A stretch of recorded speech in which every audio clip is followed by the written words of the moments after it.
Hello and welcome to another edition of Capper Comparison Picks.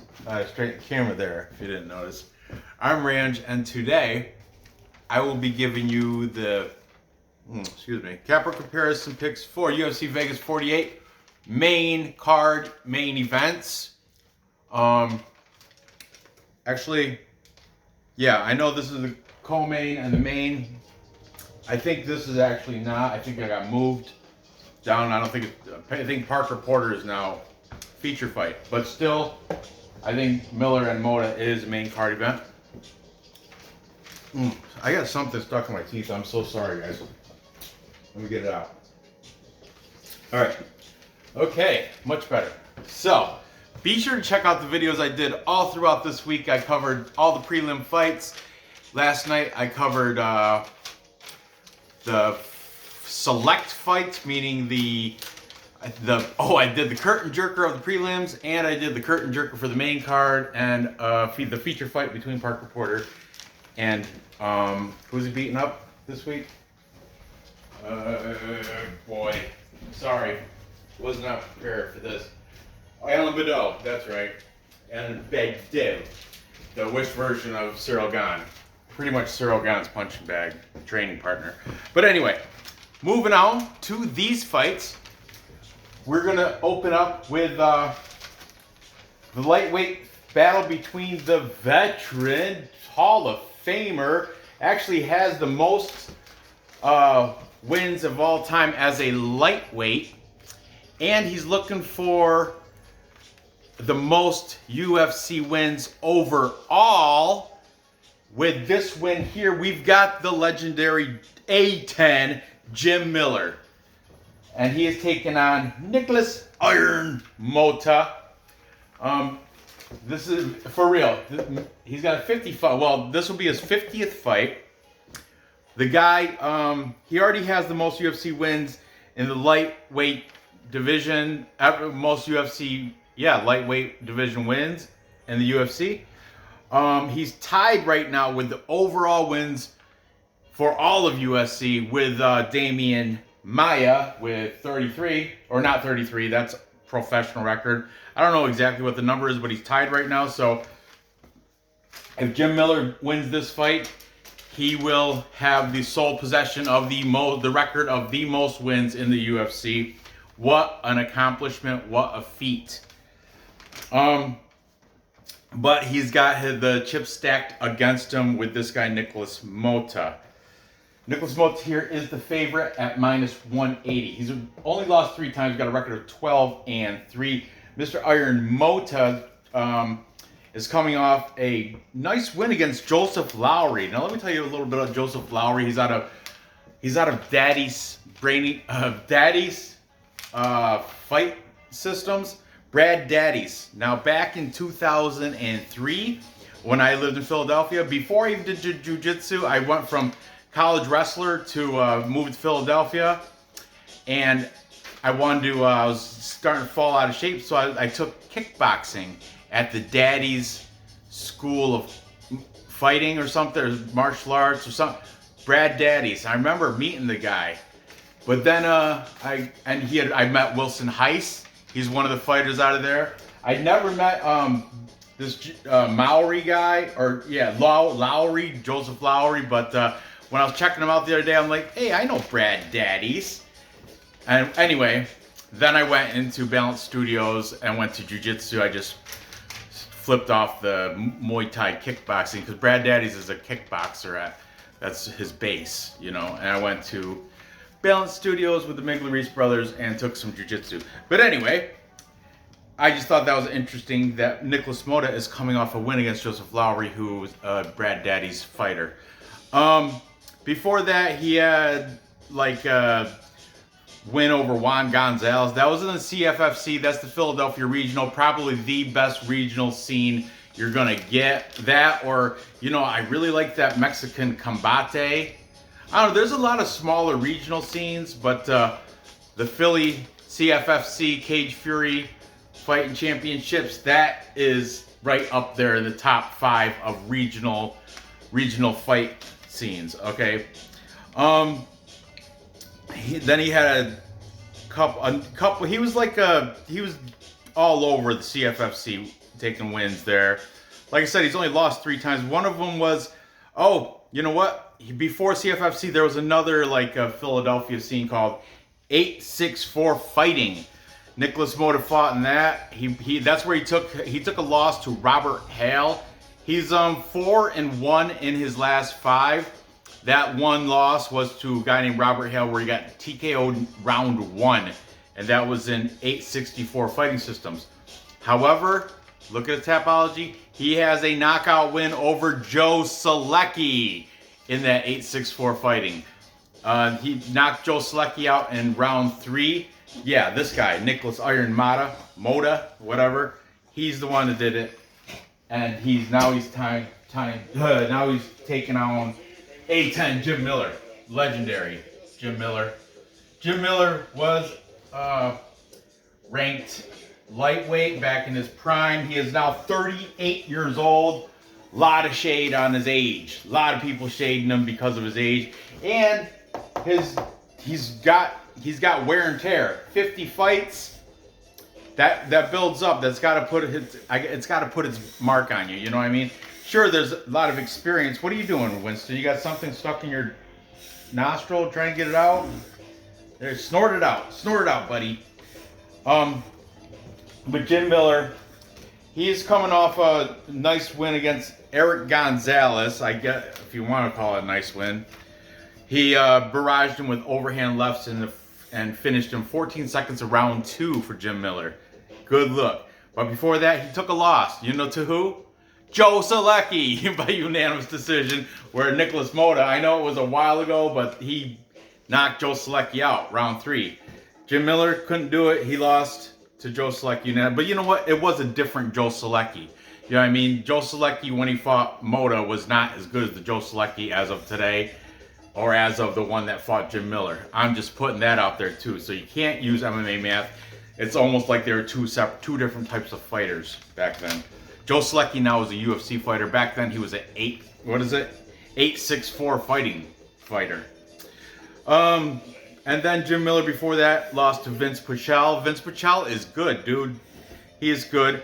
Then he has a win against Roosevelt Roberts, armbar victory, round 1. And he, before that, took a loss to Scott Holtzman, unanimous decision.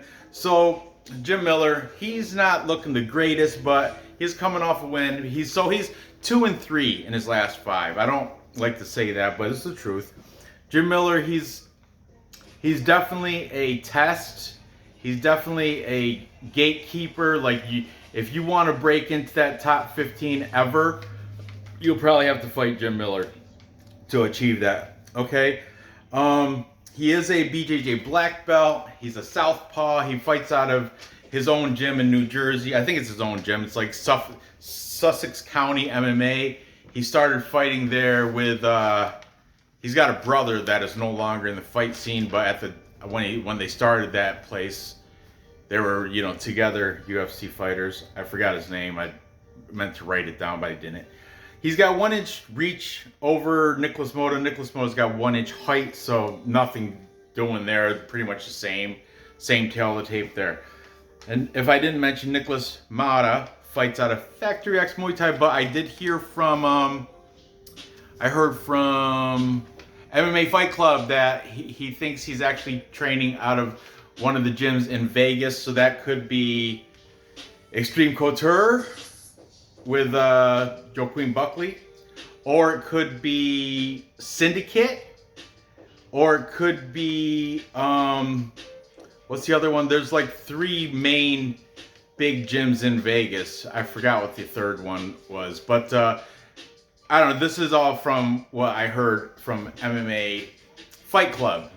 My buddy Manny. Manny said he thinks, I know Tapology says Factory X Muay Thai, but he believes he's fighting out of Vegas now for some reason. Maybe Instagram or something. Anyway, let's see what the cappers have to say in this fight that's taking place. This lightweight fight. We've got we're gonna start with the favorite Nikolas Iron Mota. Mota. We've got Bleed. What's going on? Bleed is on board with Iron Mota, pretty much because he's fading Miller with the age. That a lot of these guys, they see that 38 and they get scared. Plus they see double-digit losses, but look at 50 fights. Mota, he's got 15. I mean, do the math, guys. But anyway, I'm just saying there's definitely damage if you have 50 fights under your belt. I mean, under your name, there's definitely got to be damage taken there. Then we've got Manny from MMA Fight Club, also taking Nikolas Motta. Manny, very informative. I watched a lot of them today when I was supposed to be working. We got Leighton from UFC Gambling Addicts, my buddy Lay. He's on the side of Nikolas Motta, but he did honorary respect smoke for Jim Miller, like I don't know, it's like a blunt hit or something. He did something in honor of Jim Miller, the legendary Jim Miller. Twice he did it too. I love Leighton. He's like I know smoke breaks. This is a UFC channel. It should be about UFC, but you know what? I'm gonna keep it weird. And today he talked about the.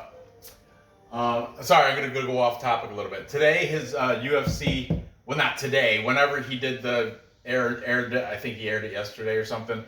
His smoke break. He discussed the scary realization of artificial intelligence. AI is making tremendous progressive steps, and it is scary for real. And then he mentioned a little bit of Elon Musk's Neuralink, where you can put the chip in your brain. And I didn't know this, but I knew you could put a chip in your brain and do like a lot of things you could do with your phone without touching it. You can just use your. That's what he's trying to achieve. But I didn't know he's actually downloading consciousness into a computer program. So pretty much immortalizing your consciousness. That's what Leighton was saying during the smoke break. And I didn't know it was all like that. I thought it was just like, retrieving information off the cloud and stuff via instant through the chip in the brain with the Wi-Fi. But I think might be on. He might be making an point here. If you're able to download your consciousness onto this chip that's implanted into your brain, like memories, photos, you can store this shit in your brain chip, and once your body gets old and dies, you can take that chip out and put it into another. I'm not saying another body, but you put it into another, like maybe a cyborg or a robot or some sort of artificial intelligent carrying thing, and you can actually potentially be immortalized through your consciousness if he pulls this off. And this was an eye-opener for me. I thought Neuralink was just linking up kind of like your phone does to the cloud, but without actually having to use your finger to touch the screen. You just think it and it happens, like it comes up in your. I don't know. He's Elon Musk. I think he might be an alien. I think for real. I think he's not of this planet, and he is way advanced, more so than it. And he's this shit is scary. I'm telling you, it is scary. Have you seen the lifelike Android like robots? They got this one that I forgot. There's a couple girl ones. There's a Gloria one. There's a dude. I think his name was Dominic or something. He's a robot and artificial intelligence, and he gets smarter every day and stuff. And he was saying, like, you can Google scary things said from AI, and it'll have stuff like Alexa and hi Alexa. And if you ask Alexa about Siri, and they're all that AI is aware of each other, and they're gonna maybe potentially one day take over the world. It's super scary. I don't even like to think about it. But anyway, Leighton, good smoke break topic. I love it. I love it. Keep it up. It's awesome. We also got Die Hard MMA podcast. Clint this week had on Dan Levi from Half the Battle. Both those guys, Clint and Dan, are both taking Nikolas Mota, so I'm just gonna write Die Hard.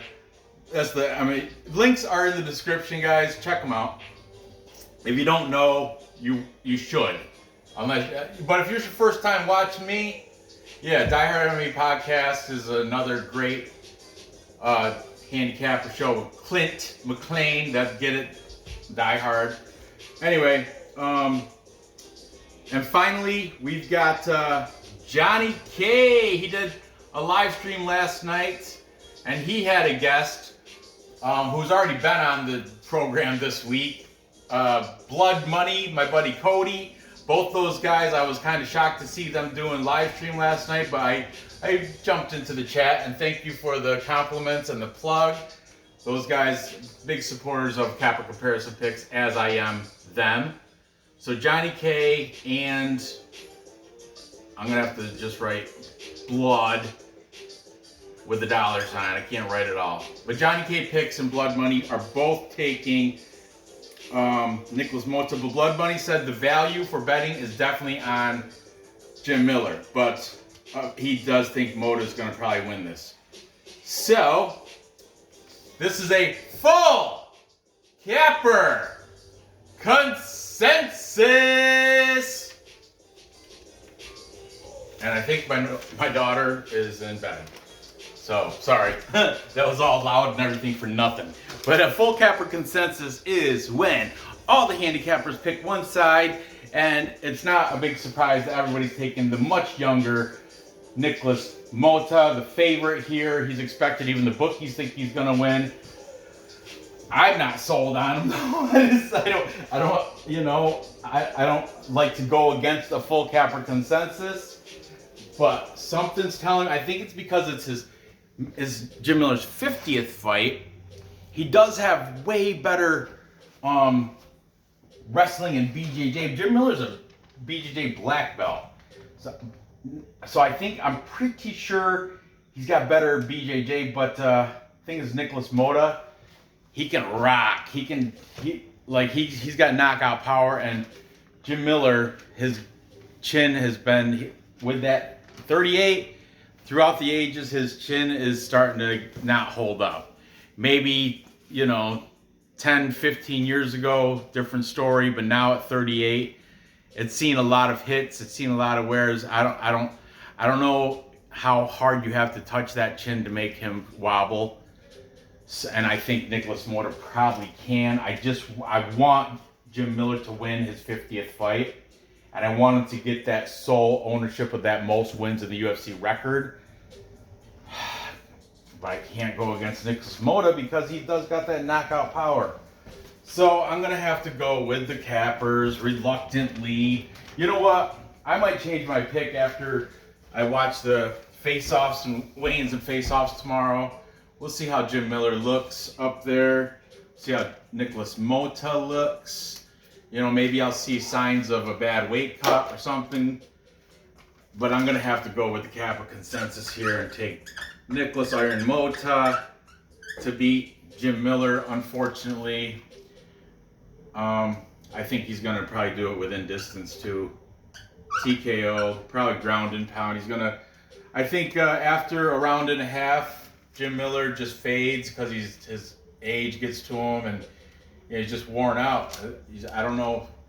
Man, though, Jim Miller does have remarkable cardio for 38, but he's got 50 fights. He's got to, you wear a jacket 50 times, it's going to show a little wear in the elbows and in I don't know about 50 times, but you know what I mean. It's if you wear a jacket and beat it up 50 times and let it get hit 50 times, I'm sure after the 50th time it gets punched around, it's gonna show some wear.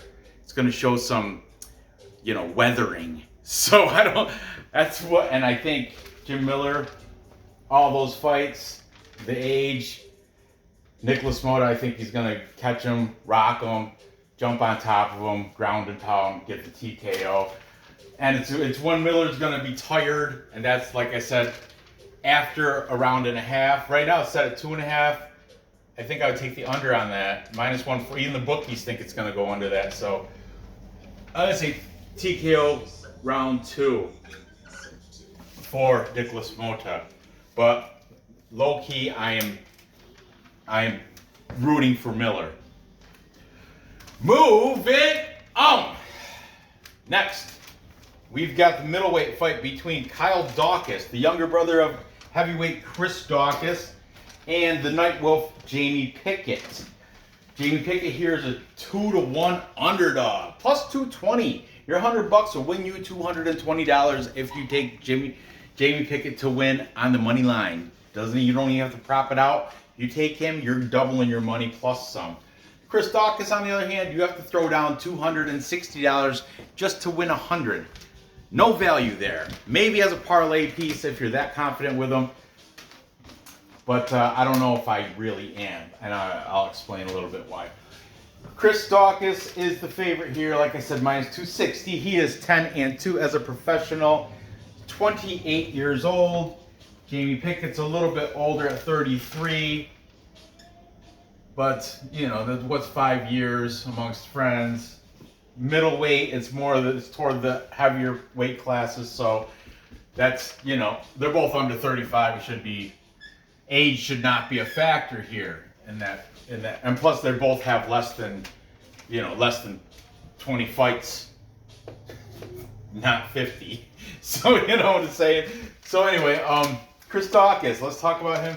He's coming off that win over Kevin Holland, that submission win that got turned into a no contest because of accidental headbutt.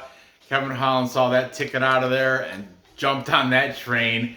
Oh yeah, because he definitely lost. He was losing, he lost, but then bring up that headbutt. It kind of saved me because I had a bet on Kevin Holland, so it ended up being a wash. Like it was a push, whatever. I didn't lose money, didn't gain money, and my parlay stayed alive because it turned to a no contest. So I was grateful, but in reality, Kyle Daukaus should have got the win there, and Kyle Daukaus, I'm sure, is a little pissed off about that. He didn't come out and say that, and he seemed like he was cool with it. And they're like, and Kevin Holland's like, yeah, we're gonna have to run that one back. We're gonna have to rematch. Well, how come you're not? Instead, Jamie Pickett's here.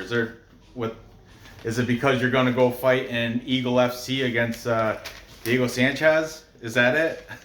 I don't know. But anyway, Kyle Dawkins clearly, that should be a W by that. Before that, he lost to Phil Hawes. Phil Hawes, suspect chin, but great wrestling, and Phil Hawes beat him by unanimous decision. Prior to that, he beat Dustin Stoltzfus. Dustin Stoltzfus, a mediocre fighter out of Germany, beat him by unanimous decision. Then he lost to Brendan Allen. That was his UFC debut. He lost by unanimous decision. Not a bad loss there. He's 2-2 and that one no contest in his last 5. He's from another CFFC fighter, so I'm sure he's familiar with Nikolas Motta, even though they're different weight classes. I'm sure they've seen each other at events and stuff, because you know CFFC, it's like a small, you know, the other fighters, just like UFC. When James Lynch does his pro picks, it's because they know these guys that are fighting. Fighters know other fighters. They follow other fighters. A lot of them are fans of other fighters, or they're training partners, or they're enemies, or they always, you know, the circle is limited and it stretches out. The CFFC circle, if you're in that circle of CFFC competitors, you're gonna know the other competitors. You know what I'm saying? But anyway, Kyle Daukaus he was deep into the CFFCs, has a lot of victories there. I think all 9 of his 10 victories are out of CFCC. Matter of fact, speaking of Kyle Daukaus' victories, 8 of his 10 victories are by submission. 5 of those 8 are by Darce choke. Check out his Tapology. The other 3 are by rear naked choke. So Darce choke, if you can avoid the Darce choke and rear naked choke, I mean, you can't give up your back, and you got to keep your chin tucked. And, you know, always have your forearm ready to get, you know, to prevent that. But I'm just saying, I don't know. He's kind of like, you look at his Tapology record, it's kind of, you like, who's the girl, Stolyarenko? All she can do is arm bars. You know what I'm saying? So I'm not calling him a one-trick pony. He is a BJJ black belt out of Philadelphia. So I'm sure he knows other submissions, but it's just odd that his go-to is the Darce choke. Get this is something I noticed and MMA Fight Club pointed out to me. You look at his amateur record before he turned pro, he's 10-2 as a pro, okay? A lot of that I said CFFC. 9 of those fights are CFFC. He's only got 1 win in the UFC, and that was against Dustin Stoltzfus, okay? Before that, as an amateur, 5-5. And I didn't notice this until MMA Fight Club. Manny pointed out all 5 of those victories as an amateur were to cans, and they were finishes. He got finished by cans as an amateur. He wasn't like a can crusher. I think he was just learning his way or something. So he's kind of like an enigma because he used to be really shitty, but I was pretty impressed, recency bias, I was pretty impressed with that fight against Kevin Holland. And I think he has a chip on his shoulder now and he wants to get that win. He knows he should have had that win. Kevin Holland pulled that legal headbutt card and took that win away from him, made it a no contest. So I think Kyle Daukaus might have a problem with that. But he's taking on Nightwolf Jamie Pickett. Now Jamie Pickett, also a mixed bag of tricks. He is coming off that win over Ugly Man Joseph Holmes. Joseph Holmes was the favorite, even though it was his UFC debut, because everybody was fading Jamie Pickett due to that. They've been fading him for a while to that loss to Jordan White Privilege, right? Beverly Hills Ninja there. After that, he had beat Loriana Staropoli. How did he do that? By unanimous decision. That's how he beat Joseph Holmes too, by the way. Unanimous decision. But the people cannot overlook that Jordan Wright loss, because Jordan Wright had got the ground and pound from a flying knee to a ground and pound in round 1, and then he did that low key disrespectful bow, oh, I respect you, but I'm doing it in an awkward, disrespectful way. I'm giving you the bow like I just finished you. I don't know. It's supposed to be respectful, but I think it was more of after you beat somebody up in MMA and you knock his ass out, ground pound, you bow to him. It's just I don't know. It's just something. It makes me feel weird. Before that, Jamie Pickett got that loss to Tafan Nchukwi, unanimous decision. So 3-2 in his last 5.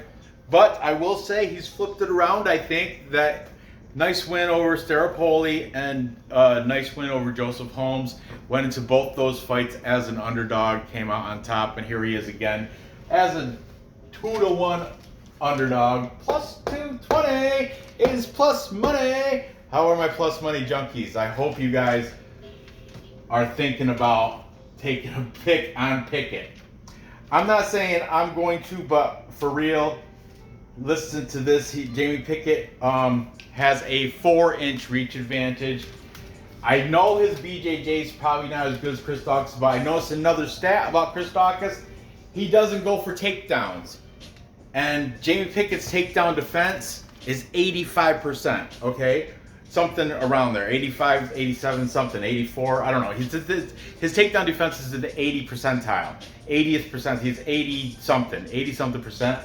Chris Daukaus' takedown defense is 45, I think, but his takedown accuracy, big fat goose egg, 0. Kyle Daukaus does not go for takedowns. He's got a BJJ black belt, and he does know how to Darce choke, and he knows how to take your back and get the rear naked choke. But his wrestling, he might not have the wrestling that Jamie Pickett does. And the thing is, striking, they both can bang and stand and strike. They both have decent comparable boxing. I think though Pickett does have a little bit more volume and a little. I think he takes a little bit more too.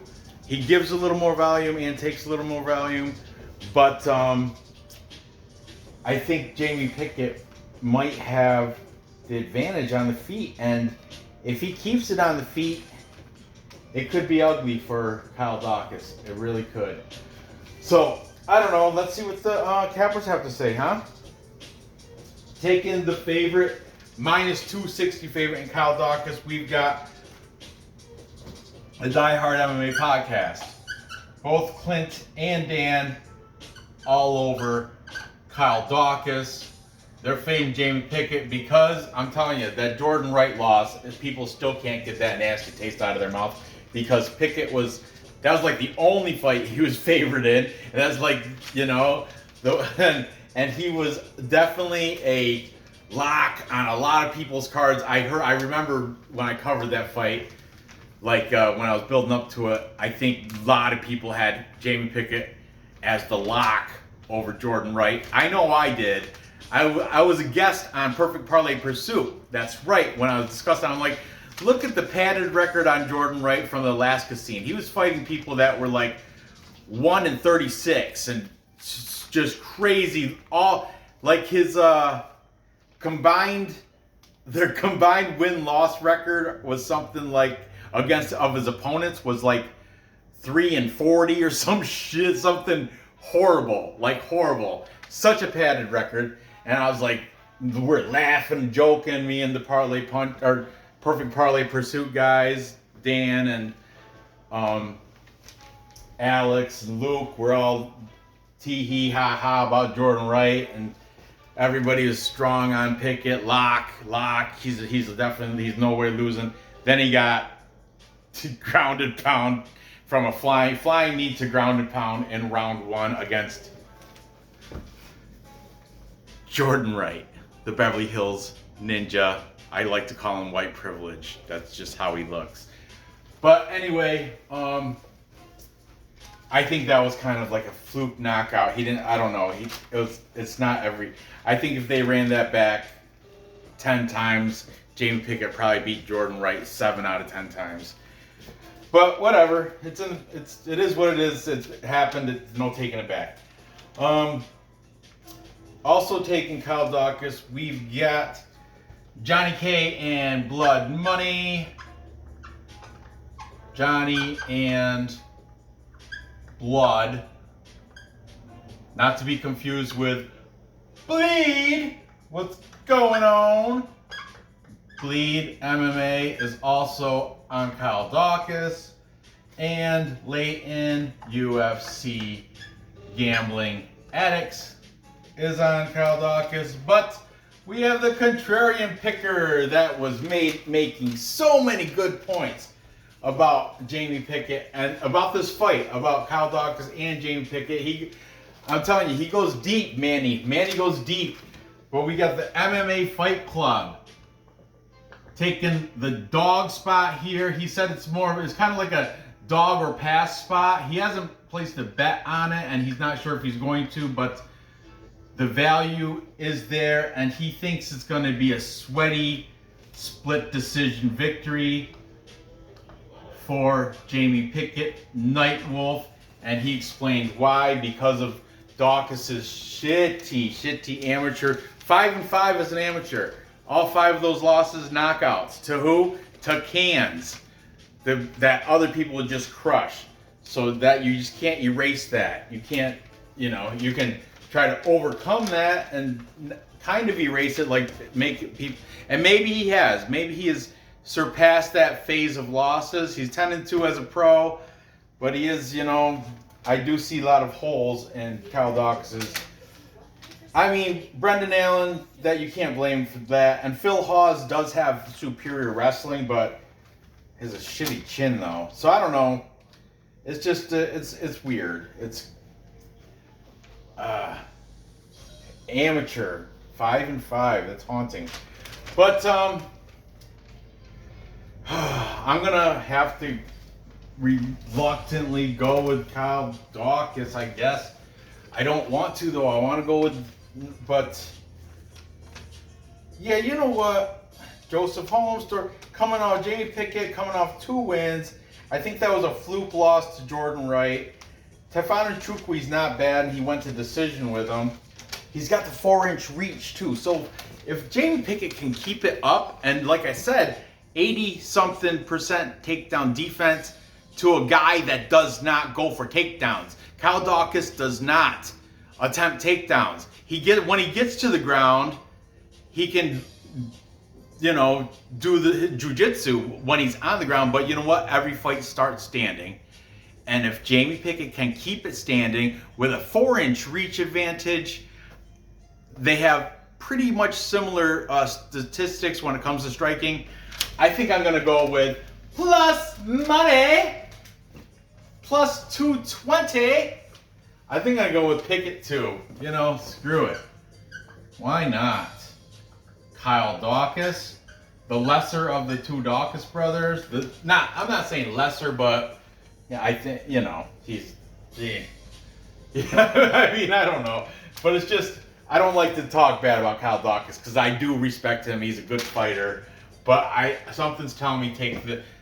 It's a trap at minus 260. Come on. It's a trap. I'm going to say Pickett by a decision. I think Daukaus might win one of the rounds, but Pickett should win the other 2. And who knows, if he keeps it on the feet, he might be able to clip Daukaus. Probably not. No, Daukaus is pretty durable. But that's why I say a decision. I'm going to take Jamie Pickett by decision. Maybe unanimous. I think, like I said, I think he's going to win 2 rounds to 1. Finally, we got the main event.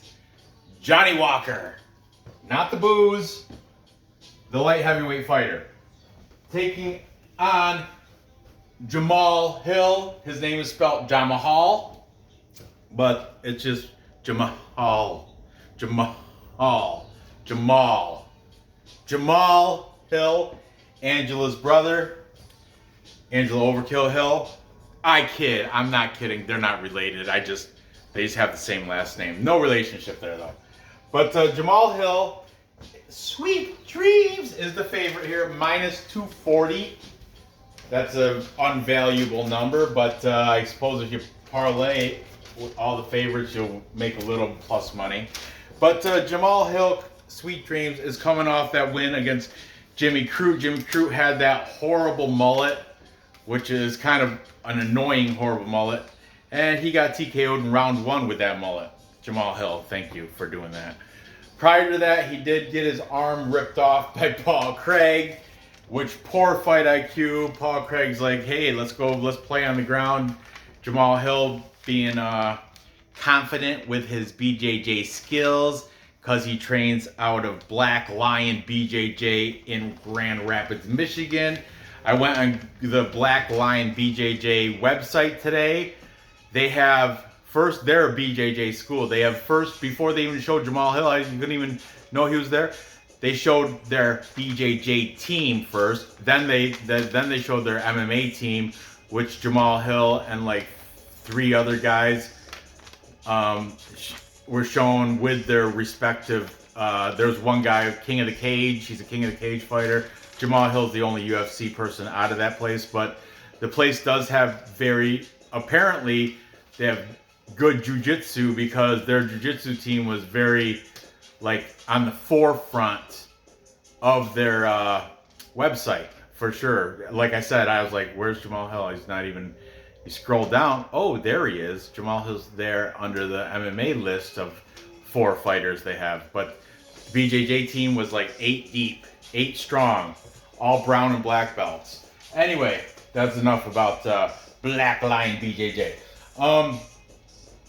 Before the Paul Craig fight, where he got, his arm ripped off there, OSP Ovin St. Preux got beat by Jamahal Hill by a standing TKO in round 2. Very good fight over OSP. And then he had a no contest against Klidson Abreu, which was really a win, ground and pound, round 1 against Klidson, but smoke of the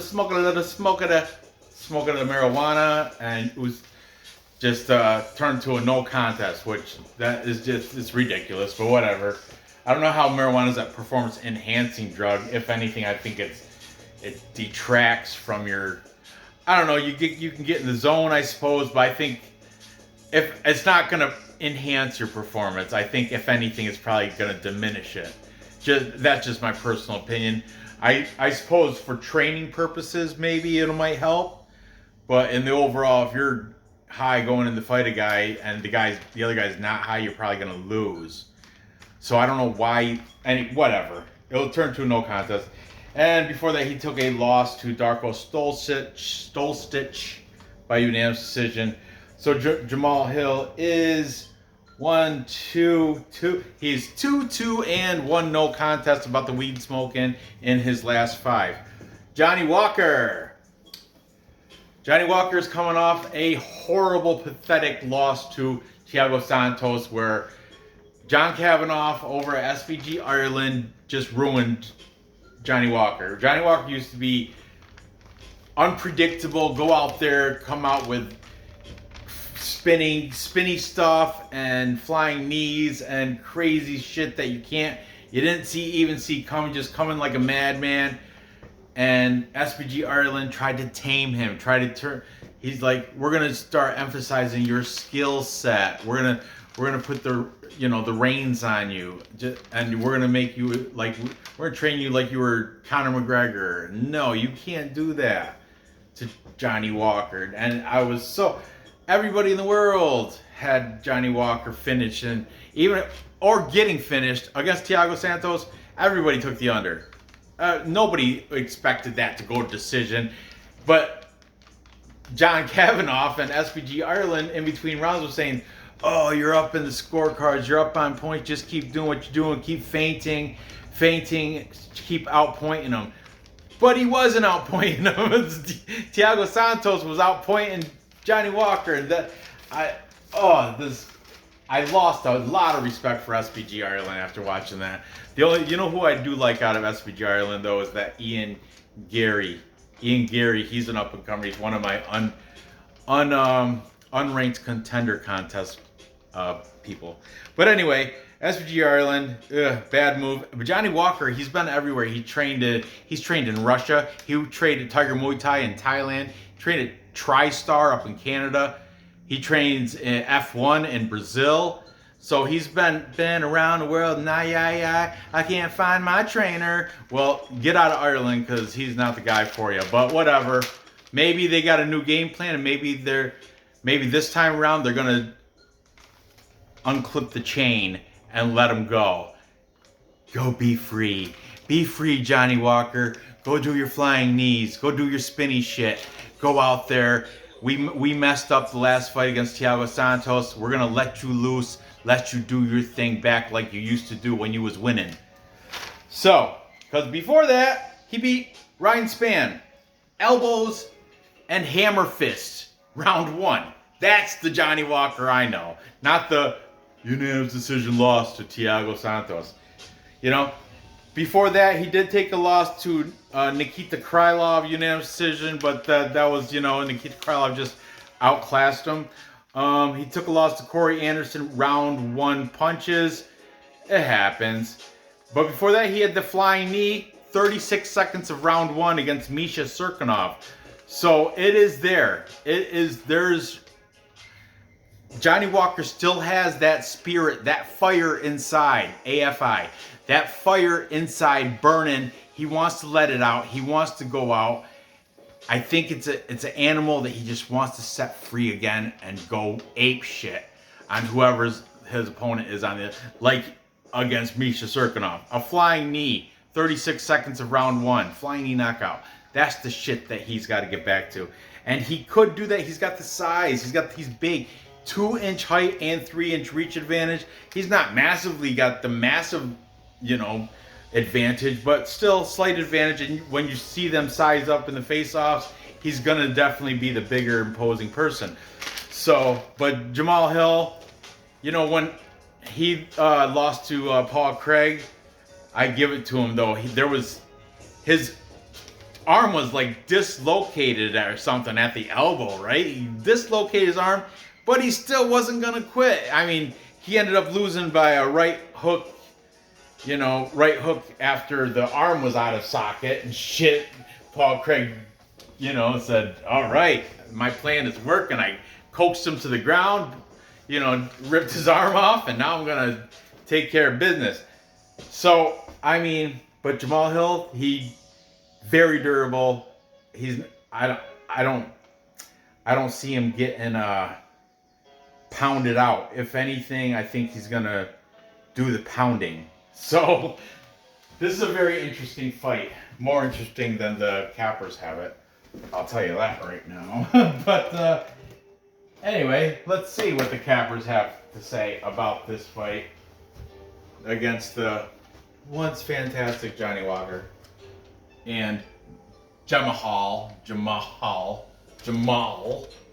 Hill. Sweet dreams. That's Jamahal Hill, because when he connects with you, you're out. Sweet dreams. Good night. I don't know. I'm just throwing that out there. But anyway, we're going to start with the huge -240 favorite in Jamahal Hill. We've got Bleed taking Jamahal Hill. We got Leighton, UFC Gambling Addicts, taking Jamahal Hill. We got Manny, MMA Fight Club. He didn't come out and say he's high on Hill, or I think he did mention during his breakdown that Hill is the side he's going to take, but that's not his premier bet on this fight. Is the fight does not go to round 3, and right now 1.5 is set at the overs -150, but the unders +120, so that's pretty closely lined for 1.5. Change that to 2.5, and that's where MMA Fight Club Manny has it not going to round 3. I guess he's been cashing out on those going to round 3 or not going to round 3 bets. Cashed out in like 3 of them last week, and he'll probably cash out in this one, but I guarantee it's got to be a minus number, which I don't, you guys know me. I'm only a plus money junkie. I don't waste my money on minus numbers. It's either plus money or I got to prop it or parlay it to make it plus money. That's the only way I'll make a bet. I don't bet minus numbers. That's just, nah. And we got Die Hard, Dan, Half the Battle, and Clint in agreement again with all 3 of these fights. Well, they're all taking favorites too. So Die Hard MMA Podcast also on Hill, and finally my friends Johnny K and Blood Money are both taking Jamahal Hill. My name's Johnny, and I don't understand. Okay, Johnny and Blood taking Jamahal Hill, making this a full Capper consensus for the main event, which I understand why, and I can see that, and I'm gonna be honest, I'm going with them too. I'm going with the Capper majority. I'm gonna take the favorite here. I like Jamahal Hill. I like his no give up attitude. I like his confidence, his persona. I like all that about him. But something's telling me Johnny Walker, SBG Ireland, they realized their mistakes their last fight against Thiago Santos, and they're professional. They're a professional training facility and fight IQ. They get a fight plan, the game plan, just like James Krause, just like Daniel Cormier, just like Fight Ready, just like any of these. You plan for your opponent, you get a game plan together, and I don't think they're gonna go with the feint and low volume. don't throw any punches and just feint style because they realize that shit don't work for Johnny Walker. So I think they're gonna probably unleash the dog a little bit, and that's what's making me a little scared on this. So my pick is gonna be Jamahal Hill, and I'm gonna say he's gonna get it done by, man, he's been knocking people out. Can he knock out Johnny Walker? Johnny Walker does have, he got knocked out by Corey Anderson round 1. Does have suspect jaw, I guess. So you know what, I'm gonna say within distance. It's minus 240, I make that a plus number, so we're gonna say TKO round 3. TKO round 3. That's my story, and I'm sticking to it. But I am gonna hedge bet Johnny Walker, double my money, half a unit right here. Throw the $sign. That stands for a hedge bet. And a $sign hedge bet there. $sign hedge bet there also. You know, I'm gonna be honest with you guys. I already did 4 main card 4-fight underdog. All just like you know that I made a $10 bet and picked all the last 4 Bellator event. I picked all 4 underdogs in the last 4 fights of that event, and my $10 bet made $770. I already put this bet in for the underdogs. It's like just like a hedge kind of underdog bet, you know. It's just to scratch off. I put my $10 for all 3 underdogs here. I took Pickett, Walker, Miller, and Abdul Razak Al Hassan at plus 185. All 4 of those guys, underdog pick. $10 bet pays out $599, so that's plus 6,000. A plus 6,000 if you take the 4 last fights. I think aren't they the 4 last fights on the card? I believe so, but you take the last 4 fight underdogs, and it'll spit out a plus 6,000, pretty much 5,997. But anyway, for this card though, or for this show, and my Tapology picks, my real legit 3-leg parlay for this show, I'm gonna take Nikolas Mota, Jamie Pickett, and Jamahal Hill. I don't know what that's gonna come out in my parlay, but I'm gonna make it. I'm a man of my word. Right after the video, I put my bet in. So that's what I'm gonna do. I messed. So to recap, like I said, Nora's already in bed. It's late. I've been doing these videos late. Work's been killing me. I'm going on vacation next week, guys. I'm family vacation. Kids don't have school. We're all going to an indoor water park for the week. But I already told my wife I'm going to bring the travel board. Still got to make that content. And even if I don't make content every night, because I think there'll be nights where, you know, the kid is just, you know, family first, right? It's family vacation, but I don't want to miss any weeks. But I'm going to make a couple shows next week. And I did tell my wife, and she accepts it. She's like, yeah, that's fine, you know. When we're in our suite, I'm going to bring the travel board. I'm going to make a couple videos from there. But next week, I might be missing some shows. But my point being, I don't know what my point is. Oh, I'm going on vacation next week. I might not be able to cover every fight. But as for this recap, I've got Mota winning by TKO, round 2. Jamie Pickett upsetting everybody and getting a very nervous decision, but it will be unanimous because I think he's going to clearly win 2 rounds to Daukaus' 1 round. And finally, I've got Jamahal Hill, as expected, to take out the once better fighter in Johnny Walker. What are the ages, by the way? Johnny Walker's 29, Jamahal Hill's 30. No, there's nothing, no difference there. Nothing, doesn't even matter. But all right, anyway. So there you have it. Gather the info, place the bets, cash those tickets. I think I did go off topic a little too much tonight. I probably went over the time limit, but I don't care. Tomorrow after work starts my vacation. I will be doing the live stream tomorrow after the weigh-ins and face-offs. I have Mbays lined up to come on, BC Dave.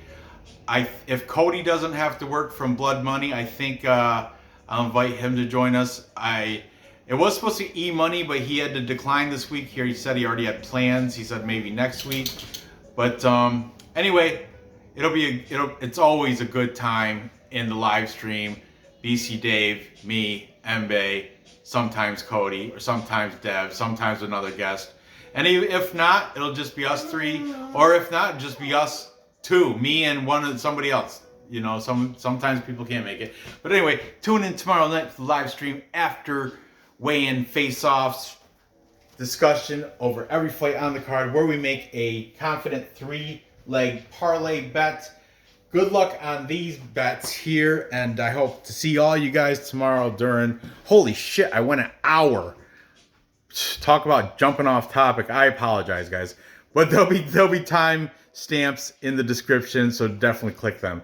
All right, good night, guys. Good luck on your bets. See you tomorrow.